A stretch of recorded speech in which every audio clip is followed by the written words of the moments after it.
ওরে ভাই করিম শেখ, কই তুমি বন্ধু? ও বন্ধু, একটু বাইরে আসো। আরে বন্ধু, বাড়িতে নাই তো। এই, কিসের বন্ধু? আমি তোর বন্ধু, তোর বাপে আমার বন্ধু। কই তোর বাপে কই? তাই নাকি? থাক থাক বাপ। আব্বাই তো বাজারে গেল, এইমাত্র বাজারে গেছে। ইরফান কইলো যে বাড়ির দিকে আইছে, পরে ডাকলে ডাকলে। আরে মুরব্বী মানুষ, মিছা কথা কমো নাকি আমি? মাত্র 5টা মিনিট আগে বাজারে গেল, এই মাত্র। আপনি দৌড়ে যান, পাইবেন। হাসাই গেছে। বিশ্বাস করতে চায় না। সত্য বল, সুপথে চল, ওরে আমার মন। যান বাজারে যান, হারিকেন দিয়ে আমার আব্বারে খোঁজেন, আপনি খুঁজে পাবেন না। আব্বাই তো বাসায় ঘুমাইতেছে। কেউ জানি মিছা কথা কইতে আমার ভালো লাগে। আব্বা, ওই আমার একটা বন্ধু আসছিল, কইলো যে চল একটু ঘুরে আসি। আমি বললাম যাবা যাবো না। হ্যাঁ, কি জন্য যাবো? তোরা খারাপ পোলাপান, গেলে খালি আমার নষ্ট বানাস, আবি যাবি খাওয়াস, মিছা কথা শিখাস। এই জন্য আব্বা আমি যাই নাই। কে ভালো করছি না আব্বা? আমার মিছা কথা কইতে ভাল লাগে, বিশেষ করে মুরব্বী করে খোঁজাইতে ভাল লাগে।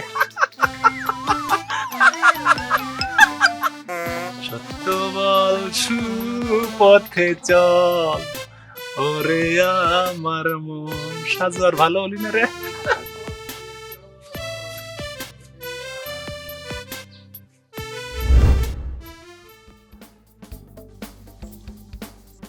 আসসালামু আলাইকুম চাচা। ওয়ালাইকুম আসসালাম। তোমরা ভালো আছো বাবা? জি ভালো। চাচা ভালো আর থাকি কেমনে? কেন বাবা, আমার পোলাই কি করছো তোমাদের? আপনার পোলা যা শুরু করছে, আপনার পোলার জ্বালায় আমরা কেউ আর এই গ্রামে থাকতে পারবো না। আপনার পোলাই করছে কি জানেন? কয়দিন আগে আমার বাড়িতে গেছে, যাই আমার বাপেরে কইছে আমি নাকি জুয়া খেলি, মদ খাই। ওই দিন থেকে আমার বাপে আমার বাড়ির থেকে হাত খরচ দেওয়া বন্ধ করে দিছে। তারপরে আমরা 3 বন্ধু মিলে একটা পরামর্শ করি। আমরা কিন্তু পারতাম যে ওর হাত পাও ভাঙ্গে দিতে, আমরা কিন্তু চাচা ওটা করি নাই। চাচা এখানে শেষ না, আপনি মুরব্বী মানুষ, কেমনে কই? আমার একটা মায়া বন্ধু আছে, এরও 7-5 দা বুঝা সম্পর্ক নষ্ট করে দিছে। চাচা, আপনি অত্র এলাকার একজন সম্মানিত ব্যক্তি, আপনাকে সম্মান করে না এই গ্রামের আর কেউ নাই। কিন্তু কষ্ট লাগে কখন জানেন চাচা, যে আপনার মতন একজন ভালো মানুষের ঘরে এই ধরনের কুলাঙ্গার কিভাবে জন্মগ্রহণ করলো। তোমরা যেভাবে বলছো সবই ঠিক আছে, কিন্তু ও আসলে এতটা খারাপ না তোমরা যেভাবে বলছো।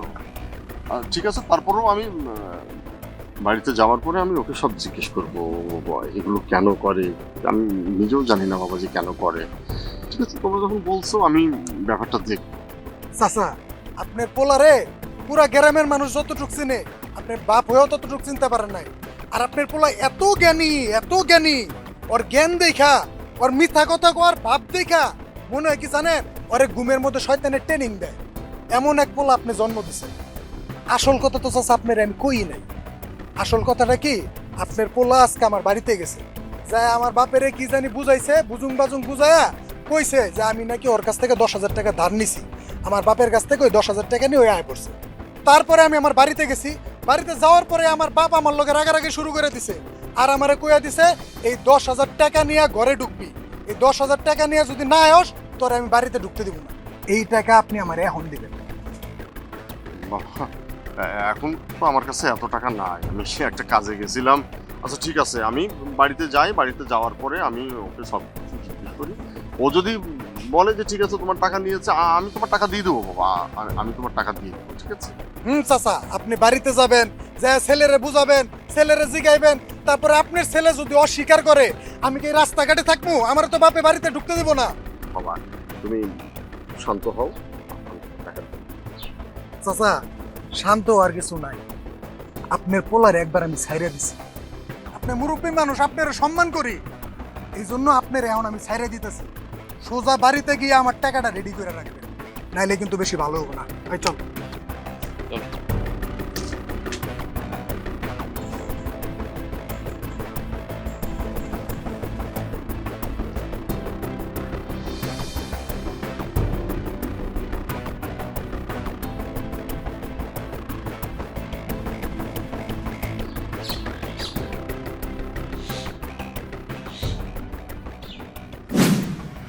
কিন্তু তুই যে এভাবে ইয়ার্কি করে এই মিথ্যে কথাগুলো বলিস, দেখা যাবে এই সামান্য মিথ্যে কথার জন্য একদিন তোর অনেক বড় একটা ক্ষতি হয়ে যেতে পারে রে বাবা।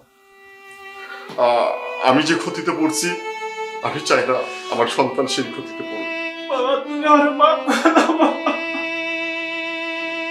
আমি অনেক বড় ভুল করছি বাবা, আমি আর জীবনে মিথ্যা কথা বলবো না বাবা।